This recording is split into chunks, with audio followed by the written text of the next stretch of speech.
Man, fucking sharks are older than trees. Yep. Say that again. Really? Sharks have been on this earth longer than trees. Dude, that's just fucking bizarre.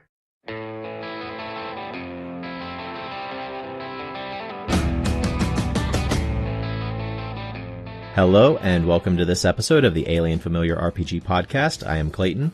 I'm Jordan. And I'm Eliot. Before we get started, you can find show notes and more at alienfamiliar.com. You can email us at alienfamiliarmedia@gmail.com. We are on Facebook at facebook.com/alienfamiliar. And if you would like to help us out with supporting the show, you can do so at patreon.com/alienfamiliarmedia. So if you enjoy our content and would like to help us out with hosting costs, any help you would be able to give us would be greatly appreciated. Thank you for joining us. Today, our topic, we're going to be talking about how to win friends and influence people in tabletop role-playing games. We're going to be talking about the mechanics of interacting with NPCs and also the unwritten rules that we follow whenever we need to GM, and how we decide how an NPC is going to act or react to a player character and possibly their requests for things. Most of the discussion that we're going to be talking about today is going to be focused on in-character information and in-character interaction between player characters and non-player characters. But particularly for the unwritten rules, there's not really anything preventing you from using these with your other player characters, as we're probably going to be tapping into some principles of social psychology. So some of this information might be able to be applied out of character as well as in character. So my main reason for choosing this topic is wanting to talk specifically about the way that players interact with NPCs and how that is adjudicated, how that is handled. And whenever I'm GMing, I tend to not really follow the rules all that much when it comes to how, for instance, how an NPC interacts with a group of players. Particularly with D&D, in the current edition and previous editions, their recommendation is that you come to a decision as to whether an NPC is either hostile, indifferent, or friendly to the player characters, and go from there. And I do generally decide that ahead of time, but I typically don't ask for roles for player characters to influence how an NPC is going to react to them until the players themselves start asking for roles. How do you guys handle it? Me personally, I'm very similar to you. It's very loosey-goosey. I wish that I had a more consistent approach, but I think that in my mind, as a DM, what I do is I prefer the players to actually, voice the interaction. I try, make it a role-playing moment. But I do, I always like to bring in, the dice rolling mechanic, especially because every game has a social aspect to your character sheet. And so if you're too loosey-goosey with it, you kind of rob those players of, things they invested, resources into. But so, like, me personally, I like to take into consideration the conversation or the interaction, the role play. And then if I do decide to bring in a dice roll, if it was like an important moment, then I typically will, just make a DM decision about how I feel their interaction may impact the difficulty. So if I feel like my player has done a really great job and very creative and been in character, blah, blah, blah, in D&D, I might take a difficulty that I initially thought was like a 12 or a 15. I might scale that back down to a 10. If I feel like the player's done a really good job. And if they've done a crap job, then I might increase the difficulty of their target number when they make the roll. Yeah, I go back and forth on this whole thing quite a bit. Because you brought up a fucking great point, Eliot, about uh, honoring the character creation decision that some players make to put some of their finite character creation resources into these skills that, frankly, if you're weighting them by rules support, they, by all rights, would be, dump stats, essentially. Because, Clayton, you said you opened this up talking about, you don't go by the rules, and first thought that came to my mind is, what fucking rules? In 5th edition, there's barely anything. In previous editions, there hasn't been much either when you're talking about D&D. Yeah, in my experience, I don't think players usually take very long to ask to make that roll if you don't ask them for it. Like, once you get to whatever the actual bottom line is of any NPC interaction, they're gonna want to make a bluff roll, make a diplomacy, make an intimidate, whatever it is that they're doing. I don't know. So you're telling me, Clayton, if I started bullshitting an NPC in your game and just told some bold-faced lies to get whatever my character wanted and never asked you to make a bluff roll, that you would not make me make a bluff roll? That's not the case. I would ask you to make a bluff roll or a lie roll or whatever the system was. But I would probably be less likely to ask you to do a persuasion or a diplomacy roll. Really? Why do you bias towards that one versus the others? That's a really good question. I think it comes down to more of just whether or not the player is making a good logical argument for something with sincerity. I tend to not really use deception in my NPCs. Most of my NPCs usually tell a version of the truth, and I guess I kind of hold the player characters to that kind of same standard, where as long as they're not towing the line of like doing a falsehood and just kind of using honesty to try to persuade somebody, I'm more likely to, as a GM, allow them to persuade somebody without a roll. Wow. That's exactly the opposite of how things actually work, though. It's much easier to lie than persuade. It works both ways though too, Jordan. I just think it's important that you honor. There's a couple subtleties I think that really it illustrates the art of being the dungeon master, or whatever you want to call it, depending on your system. Is you're gonna, as a DM, you're gonna be in a couple awkward situations. So you're either gonna have a player who chooses to stretch the limits of their personal abilities, and that player might have high social stats and thus be really good in that situation, but them personally as humans, they're not very good. So I try to keep that in mind, that if a player's socially awkward, maybe new to the table, or just if that's not necessarily something they're good at, but they step up and they do it because they know it's in their character, I'm not going to judge that player very harshly when it comes to the negatives or whatever, like I'd said. Now, that's exceptional. It depends on the situation. If they do a horrible job, then yeah, of course I'm going to penalize them. But of course, if that player also goes over and above what I would have expected them to do, I might give them an extra good bonus. I might even let them skip the roll, because I just know that player has really stretched themselves. But then on the other hand, and I think this is equally important, is because, like you had said, Jordan, a lot of social stats are typically dump stats. I've had knockdowns, with players who will, they'll put, terrible rolls or terrible stats and say a social skill. And this applies to any system.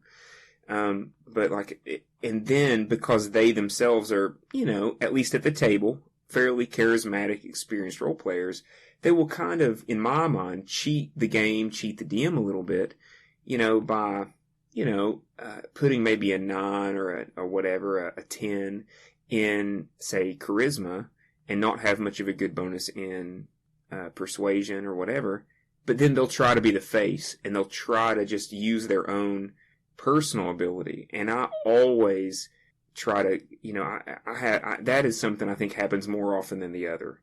So like, I will usually, as a DM, try to cut them off at the front, and I will try to say, hey, remember, you have a 9, and try to cue them to play their stats. But, if they can't help it, then I will really, as a DM, and maybe this is a fault, I will bias really heavy against them, and I will make their target numbers really high. Just because I don't feel like they're playing their character, and they're just trying to get one over on me, because they put all their, their stats in strength, or con, or whatever, There's a couple of really interesting points that you raised in there, that I'd like to get into a little bit. One of them, well, I guess broadly speaking, the whole social rules system, social game mechanics is weird in role-playing games because it's the only part where you really get penalized for doing your version of the thing that is the character's skill. Like, there's no point where you're going to get penalized as a fighter for swinging a sword if you get up and do some goofy sword maneuver at the table illustrating what you're trying to do that is clearly not an effective combat technique ever under any circumstances. But you roll the crit and you take the goblin's head off nonetheless. However, with what you're saying here, it could go either way, depending on how much you weight the person's personal performance, when they're delivering this. That I think is very strange. And also, both sides of that disparity between how good your performance is, good or bad, versus how good your character's skill distribution is, or the result on the roll being good or bad. It is so infuriating to really put your heart into it and try to really persuade someone of something, lay out a great argument, whatever. Okay, give me a persuade roll. Fucking 3. Okay. Fuck logic. Fuck all the, reasonable shit and all the evidence and whatever else. This person's just gonna tell me to fuck off. Yeah, it almost makes you wonder whether or not RPGs should even include social constructs, or I don't know what you would call it, social aspects to the randomness at all. It's like, why is that necessary? But then you bias against socially awkward people, of which there are plenty in this hobby. So, I mean, me personally, I always try to advantage the player. Maybe I should make that clear. I almost always try to, advantage the player, unless it's a bold face, in my opinion, just resource steal. Because I don't think the game is playing at its best when you let someone, stack their physicals and then shortchange their socials, but then play a very socially competent RP. Does that make sense? Well, there's another point that I wanted to address that you brought up. It sounds like you would probably say something like a character. Let's use D&D stats. A character's ability point distribution and their skill training say something about that character's personality necessarily. Whereas I'm thinking about other possibilities where, someone's self-image is often not congruent with what their actual capabilities are. Someone can easily think of themselves as being a ladies' man or a leader or whatever and just be a buffoon. Or someone could have lots of natural talent in those areas and just have ridiculously low self-confidence and never actually, try those things, one way or the other. So I don't know. I could see legitimate character explanations for not putting a bunch of points in social stuff, but then still trying social stuff with your character as a player. or vice versa. If you want to just waste points, and Aragorn, I think, is an example of that. Yeah, but I mean, not to dominate. Let's. I want to say something, but Clayton, won't you jump in here because I want to hear your thoughts on this. Well, like you, Eliot, and Jordan, I know you're also like this, having been a player in your games before, but like you both and I also, do favor the players when it comes to social interaction. My bias is definitely toward the players when it comes to them trying to do something. And in a social situation, I am much more lenient on what the players are wanting to do versus what the rules probably say. And my example of this is like 20 years ago, I was in a game.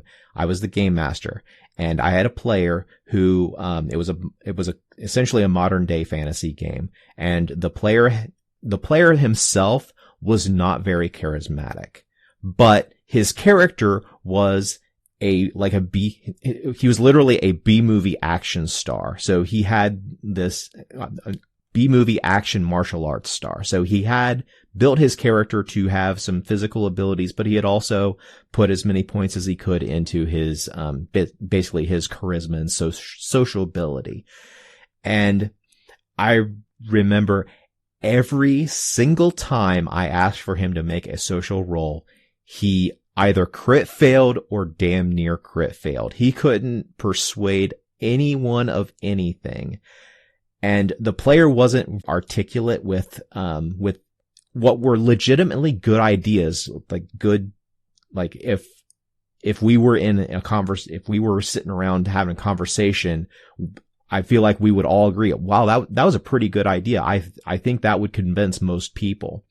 But I remember the character just could not win because of the dice, even though the character was built for that particular thing. And whenever it comes to situations like that, I just see the dice as an impediment more than something that's going to enhance the game. Yeah, my favorite players, because I mean, if you're playing it like a strategy game, if you're, socially your stats are bad, you avoid those moments. But my favorite players are the ones you're kind of describing they're the ones they know they're bad at these moments and they still seize the opportunity, but then they play their characters and they do bad. Now, as a DM, what do you do? How do you reward that? That's when I lock the dice because, if a player has a very low chance of succeeding in a social situation, they try anyway, and they play their character, and they do a really comically terrible job. I'm not going to advantage them because they're showing me, yeah, I'm bad at this, so I'm going to fail. So I will usually just play it pretty straight up. I'll give them what I think is a fair target number, and I'll let them roll their shitty stats.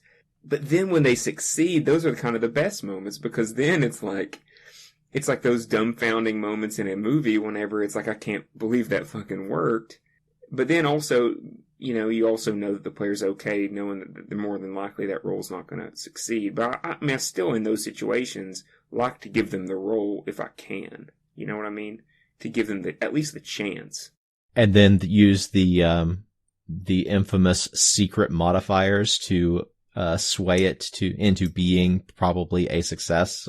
No, I let it roll straight up. In my mind, it's like if a player has a really low social stat and they're attempting to succeed in a social situation, I'm just gonna, as a DM, honestly appraise the difficulty of the situation, depending. I mean, convincing the big bad to, turn over a new leaf is going to have a high target number. Whereas, convincing the barmaid to, give over the keys to the place for a cheap bribe, that's going to be a pretty low TN. So, I will just hold true to whatever I think that will be. I'm not going to penalize the player for being bad at social shit, if they're actually bad at social shit. But if, it's my only beef is just whenever I personally don't feel like the player's, actual attempt matches the character they've created. And then at that point, that's when I will personally be like, you know what? you did a good job, that makes sense, but your character's bad at this. So I'm going to assume that when you actually translated this to this character, there was a filter that even though you spoke it very eloquently, you have a charisma of 8. So I'm going to assume that what we didn't hear was your character's terrible, ability. And so I'll maybe up that target number, Does that make sense? Whereas if a character's really regardless of the role? No, I'm talking about target number. This is all before the roll. You're going to give somebody with a low charisma a higher target number to hit than somebody with a high charisma? Well, what I'm saying is, I guess not. I see what you're saying, but no. Depending on the situation, if a player has a really low, say a charisma, I'm using D&D language, but this can be applied to any system. But if a character is if the players made a character that's socially not adept, and they are role-playing in a way that I feel is very socially adept, I may not even give them a role. I may just say, your character is just not capable of doing this. I don't care how good your logic is. I don't care how eloquent you say this to me as a player. As a DM, I'm just going to nod my head and, say, they're just not convinced. In the back of my head, I'm thinking, your character can't do this. I don't care how good of an argument you as a player make. Your character can't do this.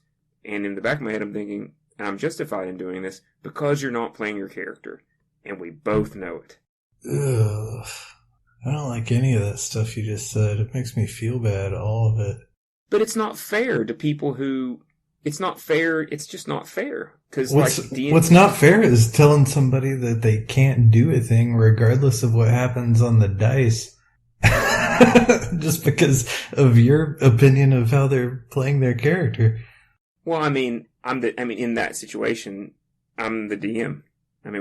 Are you talking about a completely attainable kind of bluff, or some other equivalent thing? Obviously, no one's going to be able to persuade the farmer to hand over their entire farm. But if it's something fairly reasonable that you should be able to get with some kind of decent roll, you would just forbid someone to be able to do that because it's extremely situational. So the average, most of the time, in my opinion, it's tough because, I know this chafes against you, but, maybe, I think me and Clayton kind of are maybe a little bit more, I don't know, I'd like to hear what Clayton says, but me personally, I don't personally have a problem as the DM making those calls. Maybe it's because I'm a school teacher and I do that every day, and I'm just no, this is the way it's going to be. And I don't really think much of it. But at the same time, the DMs put a lot more time and effort into the game. And so I think that if the DM feels like in a situation the player's not playing their character, it doesn't really bother me that much to either make the difficulty way higher for them, or maybe not even give them the opportunity to try to succeed. But in my opinion, those are super rare. We've said it already. Obviously, we always, as DMs, should bias towards the players. But at the same time, you should bias towards the player who are playing their characters. If you're playing your character, then this isn't even going to be an issue. Eliot, I will say that I agree with you up until it gets to the line where the player is wanting to make a roll to accomplish what they're trying to do.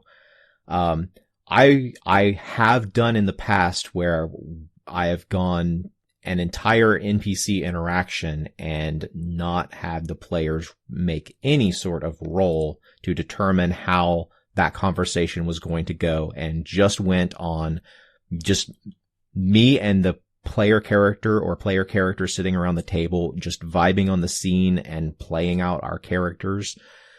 And if I felt like the player character or the player wasn't playing their character, I would be judging it a little bit more harshly, like you were describing, not letting this person who is supposed to not have any social skills or social graces, suddenly being able to sweet talk just about anybody.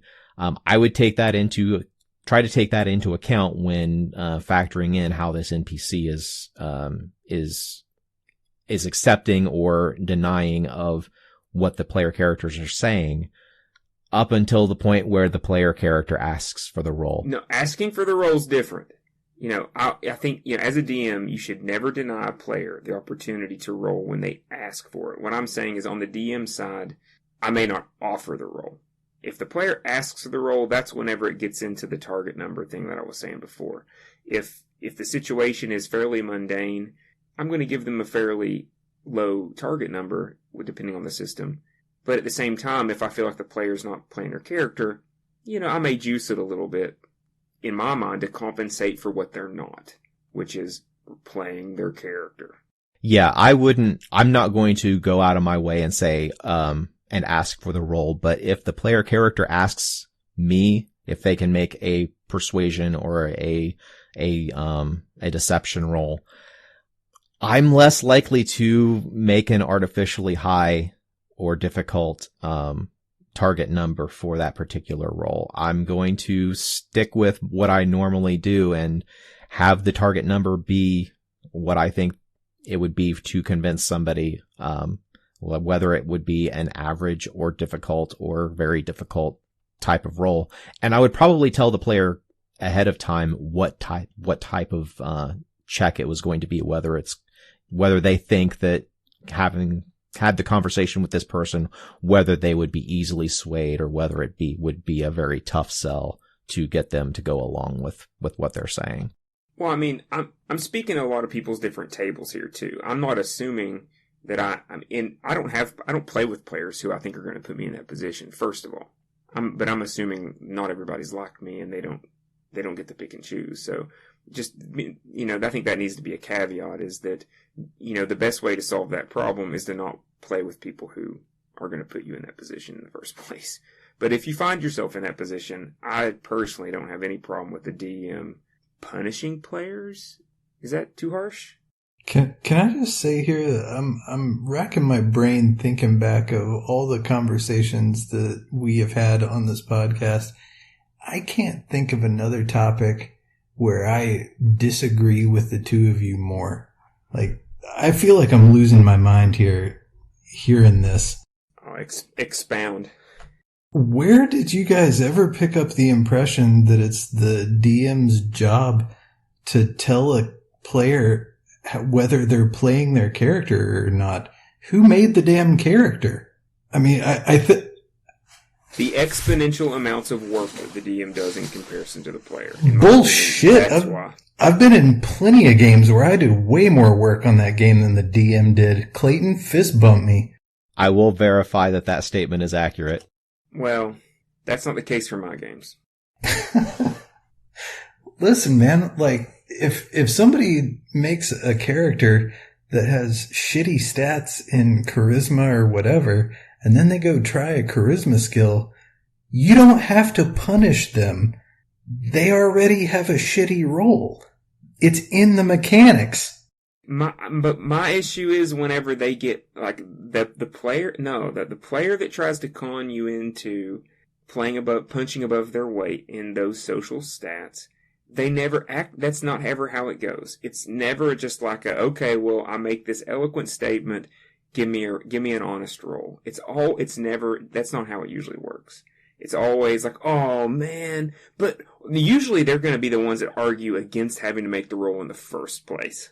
Look, if you don't want to give them bonuses for, role playing well, and when they've got a shitty stat, then okay, fine, that's your business or whatever, but it sounds like role playing well is role playing your character. Well, what I mean is orating well. That's a different thing than like penalizing them further. Because you straight up said you were going to make it harder on them numerically than it already is. Not just that you wouldn't give them a good speech, +5 or whatever, but that you would make the target number even higher for them because they've pissed you off in some way. Like, this is the most petty, tyrannical thing I've ever heard come out of your mouth, I think. role-playing tables are not democracies, dude. Like, I don't know why you think there needs to be some sort of equity built into this situation. I mean, that's my prerogative as a DM. But at the same time, I'll always give somebody the opportunity for a crit. But if I feel like a player is, this is very rare and to the great extreme, but if I feel like a player is playing so far out of their character's depth that, then, that's what I feel that I'm completely justified in pretty much making it that. It's like, okay, this guy thinks they're doing a great job, but their stat's an 8. So, okay, buddy, good job. Roll it. And then, in my mind, if I want to say it's going to take a crit for that character to do that, I feel like that's my prerogative. And I want to just throw in that in my arguments, whenever I said that I would have the player, like if the player asked for the roll, and I would tell them whether or not, like if it was going to be a moderate or difficult or very hard roll, that would apply regardless of which player decides to make that particular roll. The particular situation I am describing would be like in 3rd edition, a fighter with 8 charisma and completely untrained in diplomacy, so that they have a -4 modifier on top of their -1 in charisma. So they would be rolling in a -5. I would be telling them, like, if they asked for a roll, then they would be making a roll at their -5. But if anybody else at the table piped up and said, I want to try to make this persuasion roll as well, then they're rolling against the same number. It's just their character has the different stats, and I would roll with it in that situation. That's what fair looks like, Eliot. But we all know that, like, you cannot create a pre-planned target number in every given situation. That's the thing about being the DM, is that you're always being very, like, on the fly about these, especially social situations. So there are often times when a player is expounding and using a role-playing moment to negotiate or whatever. That's a lot of the times when me as the DM, I kind of like use that as a down moment to actually start to compute in my mind what is a fair target number in the first place. Usually because the players have put me in a novel situation that I hadn't planned for. If I have like written into my game that there's going to be this social situation that takes a target number 12 or whatever, I'm not going to be such a jackass that I'm going to like try to buff that if I put it in paper. You know what I mean? If the target number is 12 in a module, or if the target number is a 12 in my written prep, I'm going to try to, that's what it's going to stay at, more than likely.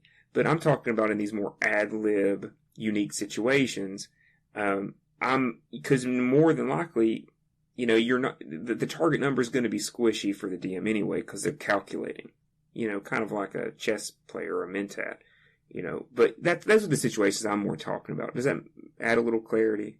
I think this is exactly why there needs to be more like mini game kind of mechanics for social stuff. I know some systems do this. I've heard about them. I haven't played them, but where it's like D&D skill challenges or whatever, but it's spelled out, I want to convince the king of something, or I want to win the lady's heart, or, form an alliance, or whatever the fuck the thing is. There's some set way to do it. And maybe there's going to be some modifiers based on who the NPC is that you're dealing with, but you've got a system in place, and it's not just going to be, whatever the indigestion of the DM is for the moment. This sounds like a perfect recipe for bad blood at the table. Doing this like free balling like we've been talking about. Man, but if everything devolves into a mini game though, then where does the role play happen? Well, it happens because you're still saying what you're saying. But, rather than it just being on the whim of however the DM wants to decide the NPC. For one thing, what we're kind of describing here is, in my opinion, some bad role playing on the DM's part, because you're not looking at this from the perspective of the NPC. who's interacting with this player character, who's trying to convince them of something or whatever. You're looking at it from this God's eye view and making judgment on things, rather than taking it in the way that the NPC might. And I don't know, Wait, when did we say we were doing that? Well, that's what I heard with Eliot, anyway, is his judgment on how the player characters are going to be benefited or penalized based on, some value judgment of how their actions line up with their numbers, rather than what does this, noble actually want or need or whatever. You know what I mean? I mean, I see. Okay, I agree with you, Jordan. So that was worth saying because I was kind of letting that go unsaid. I mean, I think that you're not doing your job as a DM if you're not sticking to the motives and the incentives. I mean, frankly, especially if it's a statted NPC, you as the DM are also obliged to play the characters you've created as NPCs. Mm-hmm. But but that being said, I still feel like we're not, I don't think we're at a consensus here I don't know, this may be something we agree to disagree on. I think that is, the prerogative of sitting in the DM's chair. If a DM's worth their salt, they're going to prepare a game. They're going to put their effort into it. They're going to hopefully, engineer situations where these types of things don't happen. But in those rare events, I personally don't expect my DM to... I think the DM has every right to be the God's eye view because the DM is the God's eye view. The DM is literally every part of the world that isn't the PCs. And so I don't see a problem with that, I guess. I don't chafe at the idea that my DM is bringing in out of character knowledge, I guess is what I'm hearing. And I see it more as the GM being the person at the table who has the most context to put this interaction into a framework. So the GM is going to know what the NPC, what their motivations are, but they're also going to know how the player character's interaction with this NPC is going to influence the greater narrative. And that's where I use my GM's judgment, is whenever a player is wanting to do something and it's going to go against the NPC's motivations, and two, it's going to cause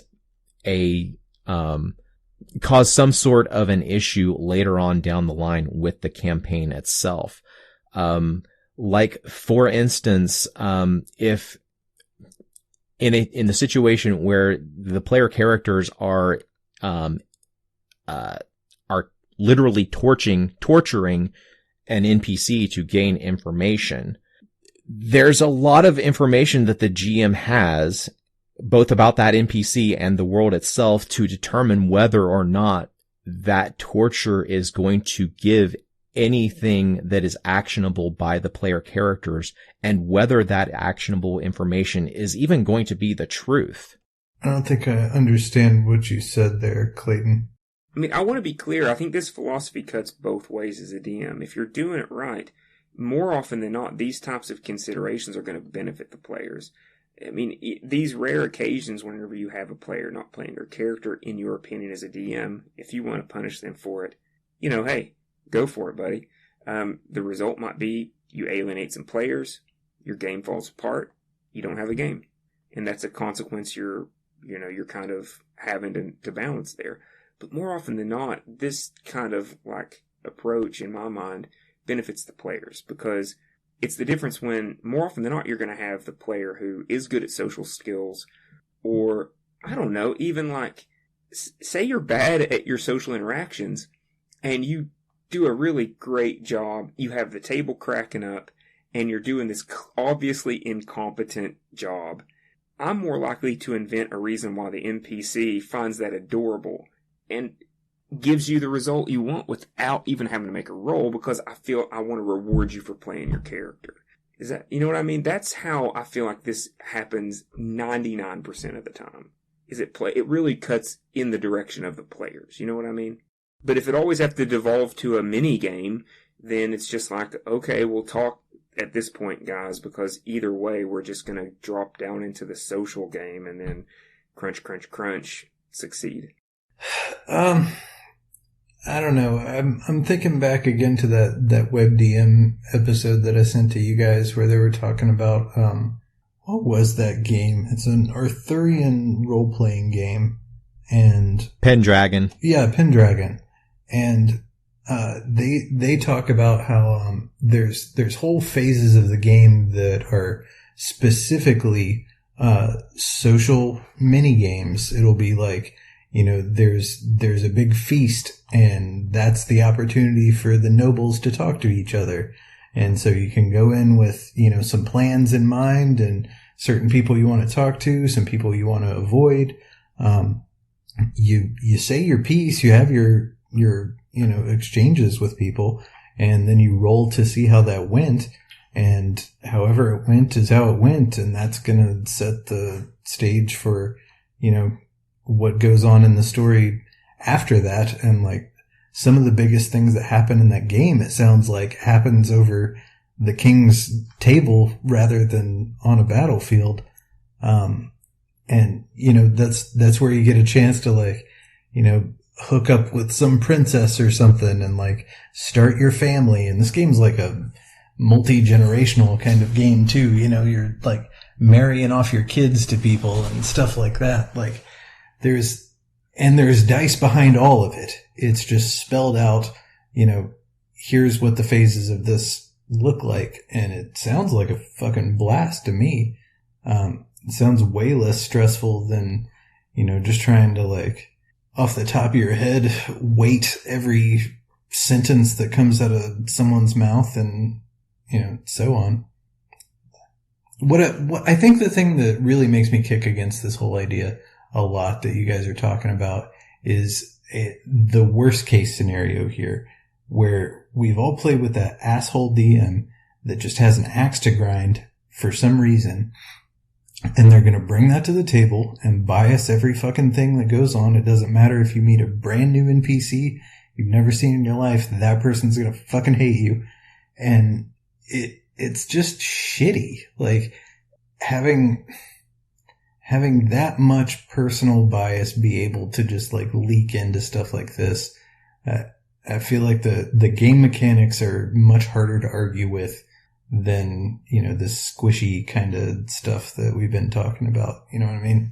Yeah, for sure. I mean, this is a byproduct. This whole conversation is a byproduct of a system that really hasn't given much diversity between the social aspect of the game, rules-wise, and the physical combat, I guess you could say, side. I mean, if there's I hear what you're saying as far as the Pendragon. I'll need to dig deeper into that, but it reminds me a lot of a system that I'm, you know, reading about now, the Dune RPG, where, you know, they bend over backwards to make sure you as a DM and player know that, you know, combat is not the only way to be in an encounter.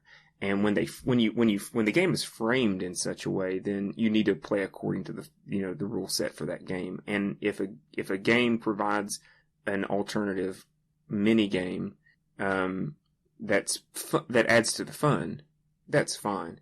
But I am sometimes kind of skeptical of getting too mechanical about social interaction in a game, because in my mind it discourages the actual fun of playing the character, because there's always going to be a time where it's just like, can I just roll?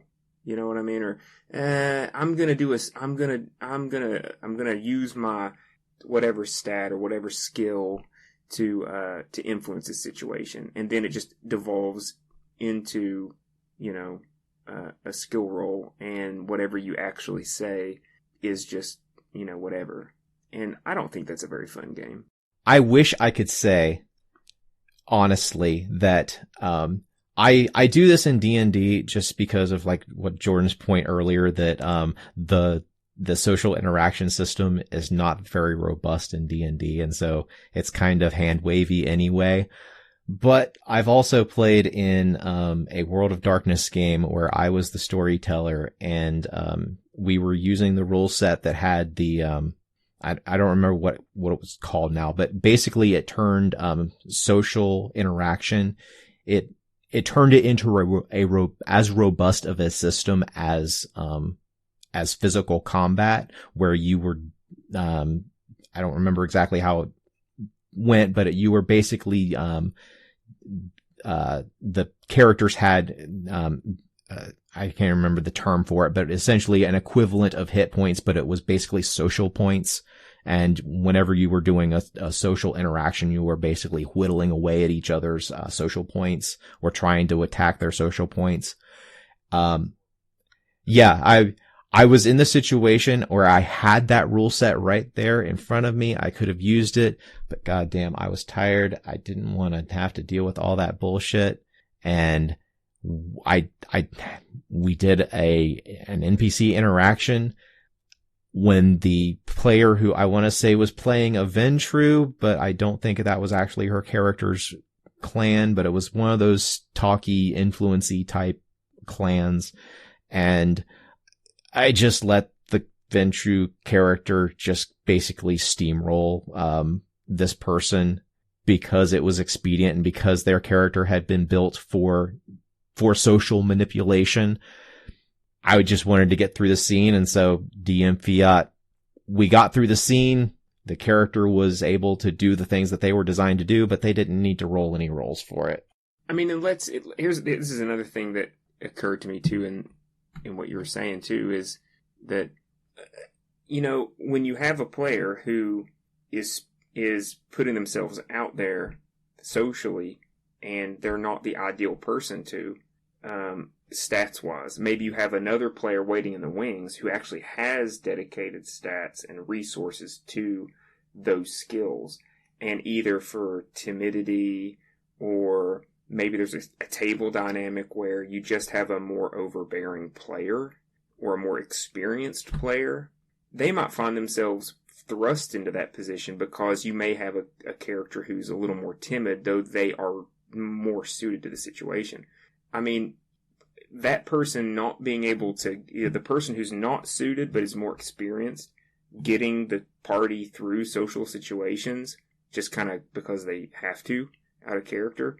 If you don't introduce a hard barrier, if they don't fail more often, then that's a way to almost leverage those other players at the table to get involved when they should. And so I feel like that's also an aspect of it as well. And as far as juicing the difficulty, you throw that out. I mean, if you have a bad social skill and you just roll a normal target number, you are going to fail more often than not. But making sure that they fail those situations is important, because then you're kind of signaling to the party member that has the ability to succeed, come on, man, it's your turn. Get in here. That's what your character's for, In my experience, it doesn't shake out that way. I've been that exact player that you just described, with somebody at the table who's better at the thing. And usually the reason that I had to step up and do stuff is because the less experienced person just wasn't doing it. And I mean, that's outside of the scope of role-playing games. If someone is too timid to do it, I mean, there some people with a little coaxing, yeah, maybe they'll blossom and whatever. But some folks just won't. They just won't. That's true. I do think that the social skills are underpowered, I think. When I think about examples in the real world of people who are really persuasive, just as one of the examples, and the kind of shit that they can talk people into. I mean, from televangelists to used car salesmen to presidents. I mean, literally, con artists run the world. And, you always see stuff in descriptions, something to the effect of, this skill will not make someone, act against their own self-interest or act counter to their character or some shit like that. But there are God knows how many hundreds of cults full of people that are perfect examples to the contrary. I think that the impulse is to power it down because we just think about like one passing interaction between people, but the power of consistent linguistic programming that's possible can really move someone to do things that they never thought they would before. And I mean, brainwash is basically a real thing. And I don't know. I mean, we're fine with having mechanics that spell out how exactly you kill a character with a sword, but for some reason we recoil at the idea of mechanics that describe how you might convince someone that, you know, you're their new best friend and they'll do whatever you ask. Yeah, but 90% of or 95 or even more percent of the time in a role-playing game, you're not talking about these types of long-term interactions that you just described. This is a particular scene where you've got to interact with this one particular person. And even if it is a recurring NPC, it's not something where like, particularly, like cult leaders and stuff like that, they are indoctrinating people for weeks or months or years, just day in, day out, every waking moment indoctrinating people. And I think that goes beyond the scope of what most of the rules for interaction are designed to mimic in role-playing games. One example that I would like to throw out is bluff. It is extremely easy to tell convincing lies to people. I could walk up to any random stranger and introduce myself as Tom, and they would have no reason to believe that I'm lying. I could do it with a straight face, and they have absolutely no way in the world of detecting that as being a lie if I can just say it and move on. We're programmed to believe each other by default, and it takes a lot for us to think, like, this person's just straight up lying to me. Like, that's a weird thing when you come across someone like that out in the world. But that's an inconsequential bluff. Yeah, hard disagree. I want to talk about like the belief that in role-playing games like charisma and diplomacy and persuasion are basically like mind control, where a character can just walk up to a cop and convince them to hand over their gun in a matter of a few minutes. That's impossible. I'm with you on that. Yeah, I mean, the bluff skill isn't forged, in my mind, like that situation you just described, that's not even a bluff skill, because bluff is all about getting something from an NPC that they otherwise wouldn't be inclined to give you, be it a piece of information or some sort of help or an item. That's persuasion, not bluff. Well, whatever. I mean, if, say you're in an interrogation situation, I mean, it could be both ways. I mean, if, say, you know, you run up to someone and use a lie to con them into something that you need them to give you that is at some expense to them. It's like, hey, stop what you're doing. Come help me because my car's on fire. Oh, okay. You know, that's a bluff that still is kind of getting at what I'm saying. That's a tricky one because that's both a bluff and a persuasion. Like that's where some of this stuff gets really tough. Well, I mean, just straight up telling a lie is what I mean about that, but you bring up a good point that a lot of times, the social interactions would span multiple skills. I could easily see a bluff and an intimidate and a persuasion all happening at various times throughout one sentence even. Like this is, like you talk about interrogations and stuff, like that's kind of the cop interrogation technique is like, well, I could be your friend or I could be your enemy, you know? And that typically takes place over the course of like 8 hours. Well, who cares how long it takes? I know we're getting a bit long in the tooth, and I'm looking over our notes, and there are several things we probably should be giving some lip time to that we have yet. But there's one point that's nagging at me. I really want to push at you a little bit, Jordan, to get your retort, and Clayton as well.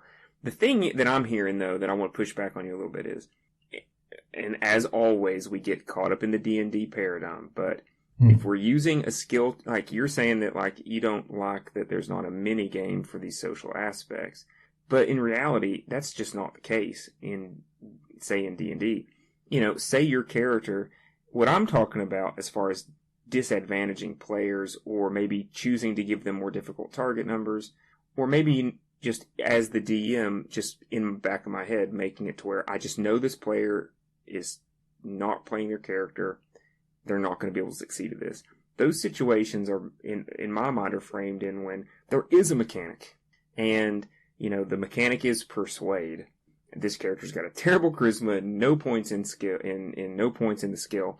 And then they launch into this very charismatic, very well rationed, very well reasoned argument. So say you as a player give me an extremely good persuasion, you know, exposition as a role player. But I know your character doesn't have that. I mean, that's when me as the DM, I am going to choose to jump into the mini game and say, okay, well, that sounds great. Now give me a roll. And like you said, in most cases, I may not even have to juice the difficulty for them to fail. But in reality, I may choose as a DM, knowing your character, knowing that the words you said is just totally not in keeping with the character you've created. I just simply don't have a problem with, as the DM, putting a guardrail around you and say, there's literally no way I'm going to let this person succeed.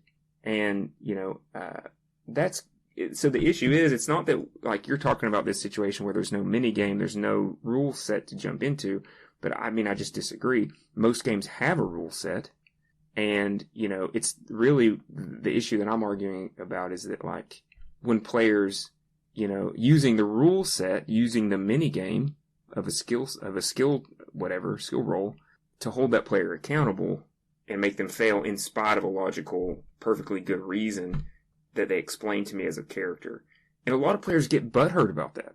It's like, but it makes no sense. What I said was good. I was like, yes, what you said was good for someone who's not got an 8 charisma. But you know what I'm saying? Does that make sense?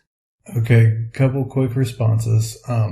For one, I think the players should always be free to try things out with their characters whenever they want to, without fear of DM dropping guardrails around what they're capable of doing in the world. Second thing, I think if you're going to make something harder, if you're going to make it harder to persuade someone for one character, you should also make the armor class higher for characters that are shitty at combat. It's the same exact thing, and it's not fucking fair. Third, if the dice fuck the character because, you know, they had their great speech and, you know, they have shitty stats in a thing and they roll a 2 or whatever and it sucks. Regardless of what they say, the fair thing, I guess, if you're going by, you know, just strict rolls, which is objective, then they fail. And if, you know, you don't want to grant them an appeal for a bonus because they did a good job in their performance, then yes, I agree. That's your prerogative. But moving the goalpost because of numbers they put on their page is just completely unfair. I mean, I guess I see it, but at the same time, you know, I guess me as a DM, I always take into account, it's like the advantage that they gained. Like, I'm not going to give you a bonus if you use your out of character charisma to enhance a social situation.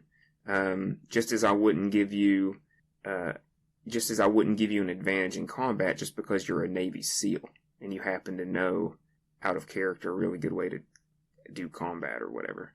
As long as you hold to that, you know, and also don't, you know, give people penalties because they're soft-spoken or awkward or whatever, you know, on the inverse, like, as long as you completely decouple a person from the character stats, like, I don't have any problem with what you're saying. There we go, common ground. I think this is a good segue into geek things. Did we both just succeed at a diplomacy roll? No, you failed, you just don't realize it. Oh, yeah? I think you both succeeded in realizing that we've been talking about this for nearly an hour. Oh, I don't give a shit. Yeah.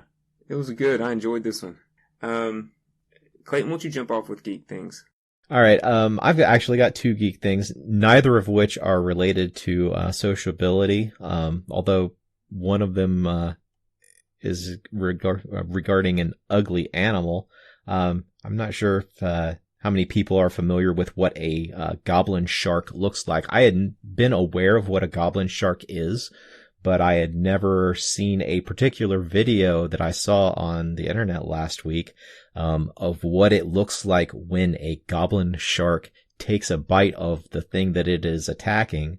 This is a weird looking shark. It's found in the very deepest parts of the ocean, in the parts where we get anglerfish and other fucked up creatures that don't follow the natural laws of things that live on the surface or in near the light side of the ocean.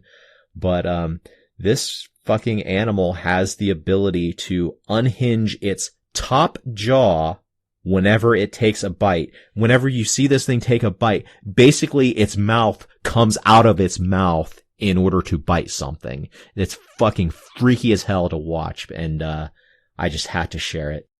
1 minute later. What the fuck? Oh my god, that's terrifying. It's like Alien. Watch out for that on Cocoa Beach, dude. Did that just say a 16-foot adult? Did I hear that right? I think that chipmunks do a similar maneuver where, like, when they unhinge their jaws to carry a bunch of shit in their mouth. Yeah, terrestrial stuff, their bottom jaw unhinges, not the fucking top. Yeah, that was a weird rabbit trail that evolution went down some time ago.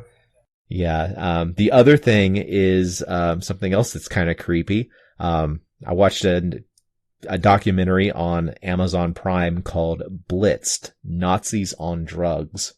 And it's about how basically the Blitzkrieg, the Luftwaffe, the Panzer divisions of the Third Reich, all of these people were basically fueled by methamphetamine in order to get them to basically take over Europe. That's what caused, that's the fuel that allowed the Nazi Blitzkrieg to steamroll everybody else and take so much land so quickly, is the fact that all of these soldiers were on methamphetamine and just didn't have to sleep for days. And the Nazi high command was just pumping out as many pills as they could and feeding it to the troops in order to fuel the war effort. And it wasn't until the Allies actually bombed the manufacturing facility that really, well, by this point, the Russians had already beaten back the Germans in Stalingrad, but the Western Front really did not fall until this manufacturing plant that was creating these pharmaceuticals was taken out before the Allies were really able to make grand advances against the German army, because the German army was in withdrawal from having been hopped up on all of these drugs for literally years. Sunday morning coming down. Yikes. Well, I bet that a lot of those soldiers who later died from heart failure from the damage I would imagine that those drugs did, wish they would have had my geek things. I want to talk about a heart procedure that is fascinating that my father is about to undergo tomorrow. It's called the TAVR, a transcatheter aortic valve replacement or transcatheter aortic valve implantation. TAVR or TAVI. It's absolutely fascinating. My dad's heart is absolutely trashed, and as many Americans are. And I had a grandfather who had aortic valve replacement the old-fashioned way years ago, and it enfeebled him. Gave him a lot of extra years, but it was a very difficult surgery that came with a lot of costs. Well, this TAVR procedure accomplishes the exact same task, except just like a stent, they're able to take use the implant, take it up through the artery in your groin, and completely replace your heart valve using that procedure. And it completely supports and replaces your heart valve and gives you a much improved quality of life.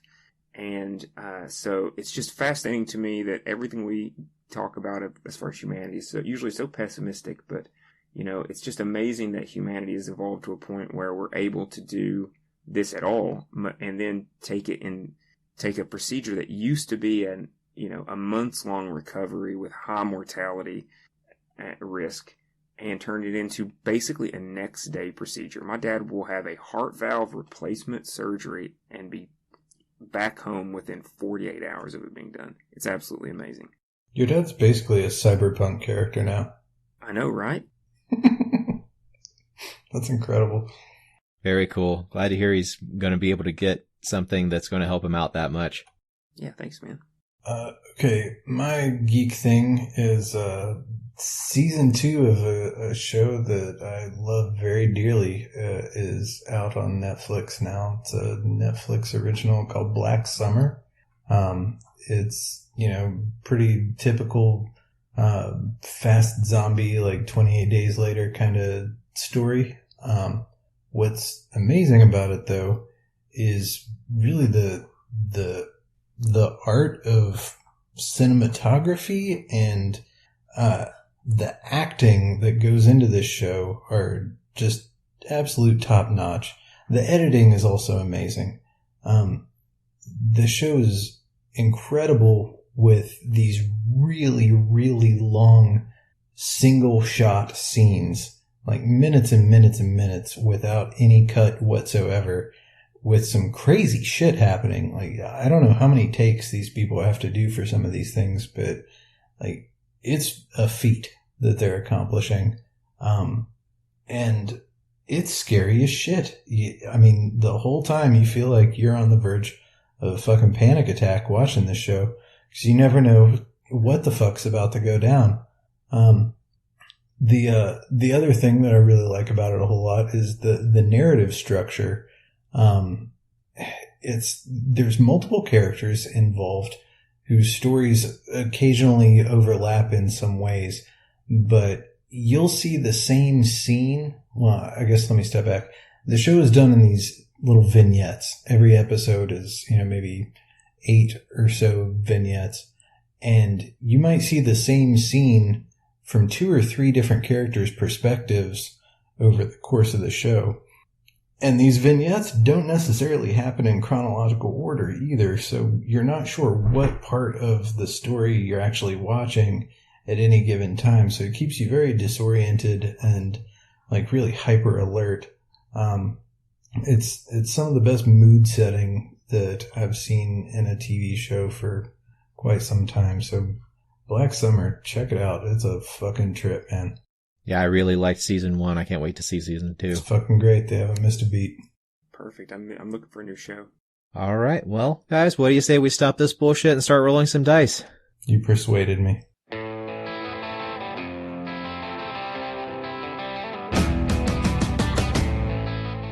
This has been a production of Alien Familiar Media. You can find past episodes and more at alienfamiliar.com. You can email us at alienfamiliarmedia@gmail.com. This production is protected under a Creative Commons non-commercial attribution, no derivatives license. Music for this episode is Suburban Outlaw by Forget the Whale and can be found at freemusicarchive.org.